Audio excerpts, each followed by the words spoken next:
আমরা স্বাধীন না, আমরা কথা বলতে পারি না, আমাদের কথা বলার সুযোগ দেন। আমাদের মুখে গুলি চলতেছে, আমাদের মুখে টিয়ার গ্যাস ফেলা হচ্ছে, আমাদের মা বোনদের গায়ে হাত দেওয়া হচ্ছে। আপনারা সাধারণ মানুষ এগিয়ে আসুন। আমরা এই জন্য দেশ স্বাধীন করি নাই, এই জন্য 52 ভাষা আন্দোলনে আমার ভাইয়েরা নামে নাই। আজকে ঢাবি রক্তাক্ত, আজকে জাবি রক্তাক্ত। কিভাবে বসে থাকেন আপনারা? দেশের মানুষ, আপনারা নেমে আসুন। সর্বস্তরের মানুষের প্রতি আমার আবেদন, সর্বস্তরের মানুষ নেমে আসুন। আপনাদের সন্তানরা আজ বিপদে, আপনাদের ঘরের সন্তান নেমে গেছে।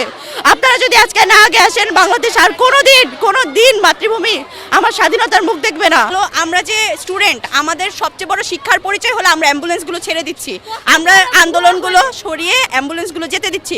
ওনারা এইটারই সুযোগ নিতেছে। ওনারা এখানে সরকারি কর্মকর্তা এসির বাতাস খাইতে যাইতেছে, আমরা পোলাপেনগুলি না খাই 4 দিন 3 দিন এখানে বসে আছি। আমাদের পড়াশোনা বাদ, এইচএসসি বাদ, সব কিছু বাদ, আমরা এখানে বসে আছি, আন্দোলন করতেছি। ওনারা এসির বাতাস খেয়ে খাবার খাইতে যাইতেছে সরকারি কর্মকর্তারা। আপনাদের দেশের মানুষের কাছে আমাদের একটাই আবেদন, আপনারা নেমে আসেন।